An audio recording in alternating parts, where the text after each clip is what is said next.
السلام عليكم. من فترة قررت ان انا بجري من نفسي، افكار الحياة. حسيت ان الجري وسيلة فعلا الواحد يخرج بيه كل طاقته، خصوصا لو الصبح بدري. انا طبعا اتأخرت النهاردة، ولكن ايا كان التأخير ننزل ونجري. الله الذي رفع السماوات بغير عمد ترونها ثم استوى على العرش وسخر الشمس والقمر كل يجري لأجل مسمى يدبر الأمر يفصل الآيات لعلكم بلقاء ربكم توقنون. وهو الذي مد الأرض وجعل فيها رواسي وأنهارا ومن كل الثمرات جعل فيها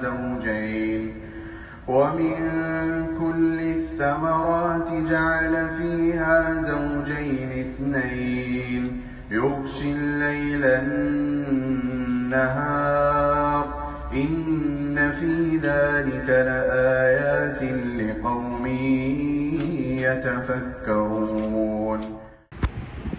قلت اريح شوية اقول لكم حاجة ونكمل على طول بإذن الله تمرين. النهاردة ان شاء الله هنصلي في مسجد فنارة يا عيسى، صلي الظهر هناك بإذن الله. حصل لي موقف من كام يوم، حبيت يعني ان انا احكي ليكم. كان خطر في بالي تجربة ان انا اعملها عن المسجد، وان انا انزل اصلي الفجر في المسجد. الفجر بيأذن 3:30 توقيت اسطنبول، مفيش مواصلات مفيش اي حاجة، فاخدت طريق 1.5 ساعة لحد ما وصلت للمسجد. لكن بعد الفجر لقيتهم بيقفلوا المسجد، وعشان كده للأسف معرفتش ان انا اصور المسجد بأريحية. فكنت راجع من الرحلة الصغيرة دي، كنت محبط شوية، فقلت اوريكم المقتطفات البسيطة دي.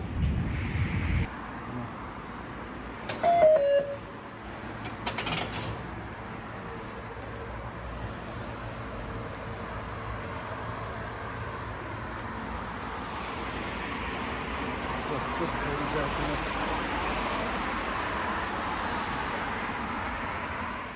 والليل إذا عسعس والصبح إذا تنفس إنه لقول رسول كريم ذي قوة عند ذي العرش مكين مطاع ثم أمين وما صاحبكم بمجنون ولقد رآه بالأفق المبين وما هو على الغيب بضنين وما هو بقول شيطان رجيم فأين تذهبون إن هو إلا ذكر للعالمين.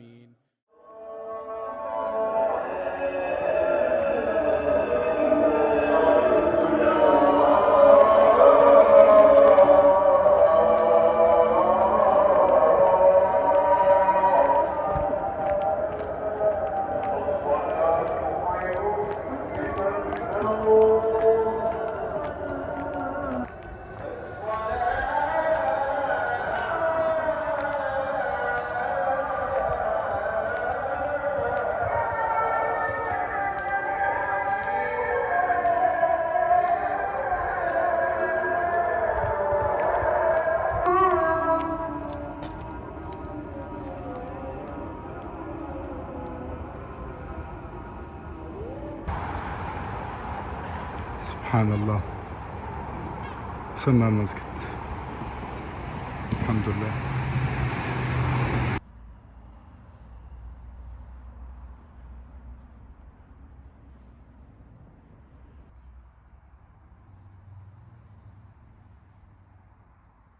حي على الصلاة حي على الصلاة حي على الفلاح. إنا أنذرناكم عذابا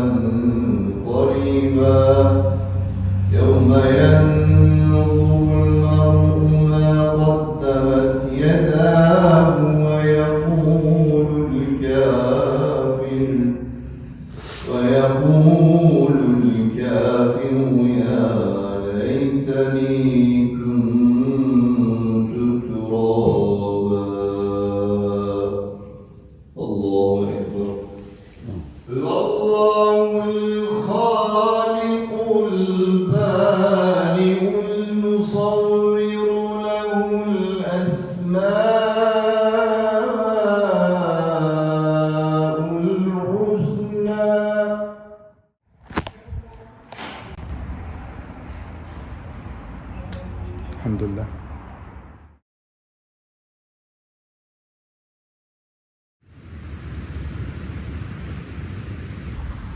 الحمد لله خلصنا تمرين.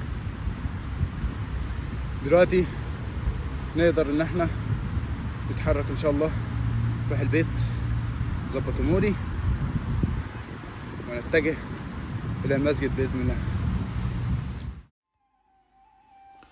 شارع قديم في وسط اسطنبول، في مبنى عظيم لو بصيت له تحس ان الزمن واقف عنده. المبنى ده هو مسجد فنارة يا عيسى، بس قبل ما يكون مسجد كان حكاية. زمان في عز أيام الإمبراطورية البيزنطية كان فيه أمير اسمه قسطنطين ليبس، قرر يبني دير للراهبات سنة 908 ميلادية. وداخل الدير ده بنى كنيسة صغيرة للبتول مريم، مكان للعبادة وللصمت وللبكاء على الدنيا. ومرت السنين وجت الإمبراطورة تيودرا زوجة الإمبراطور ميخائيل الثامن، وقالت هنا هيدفن ملوكنا. بنت كنيسة تانية جنب الأولى، كنيسة فيها قبور الملوك وزخارف من الذهب والفسيفساء. لكن الدنيا ما بتثبتش على حال، والقسطنطينية ما كانتش أبدا بيزنطية. في يوم من الأيام اتفتحت أبوابها للجيوش العثمانية، والمبنى اللي كان كنيسة اتقفل. سكنوا الغبار ولفوا النسيان لحد ما جه قاضي كبير اسمه علي أفندي من عيلة اسمها فناري. شاف المبنى وقال ده ما ينفعش يضيع كده، ده بيت ربنا لازم يعيش. فأمر بتحويله المسجد، وحطوا فيه محراب وبنوا مأذنة ورفعوا فيه الأذان لأول مرة. وبعدها جه الإمام عيسى المهفي، رجل صالح طيب حافظ للقرآن، خدم المسجد بعمره كله. وبقت الناس تقول ده جامع فناري عيسى. فناري من اسم العيلة، وعيسى من اسم الإمام. الشيخ عيسى دوت كان بيعلم الأطفال القرآن، وكان بيحفظهم القرآن، وكان بيديهم الهدايا.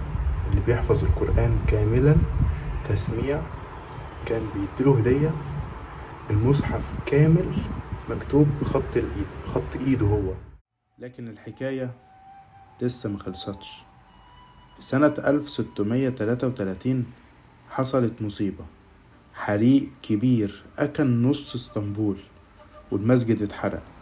بس قام من تاني بمساعدة الصدر الأعظم بيرام باشا، وترمم واتجدد وزودوا جماله كمان. كل ما ينهار كانوا بيبنوه من تاني، كل ما يتحرق كانوا يرجعوا يحيوه، لأنهم مؤمنين إن المبنى ده مش بس حجارة، ده شاهد على 1000 سنة من الروح. وفي سنة 1929 وأثناء التنقيب تحت المسجد لقوا 22 قبر حجري، قبور الملوك البيزنطيين لسه نايمين تحت المسجد، لسه المكان شايل أسرارهم. وسبحان الله فوقهم دلوقتي بيت من بيوت ربنا، في ناس بتصلي وناس بتبكي وناس بتدعي. فلو دخلت في يوم مسجد فنارة يا عيسى، خد دقيقة من وقتك في التفكير، بص حواليك واسأل نفسك كم واحد صلى هنا، وكم ملك اتدفن تحت رجلك، وازاي قدر مكان واحد يجمع كل ده ويفضل واقف شامخ مرفوع فيه الأذان رغم الحروب والنار والزمن. المكان ده مش مسجد وبس، ده قصة عن الإيمان اللي بيعدي فوق الملوك، والقلوب اللي بتعرف ربنا حتى لو اختلفت اللغات. وما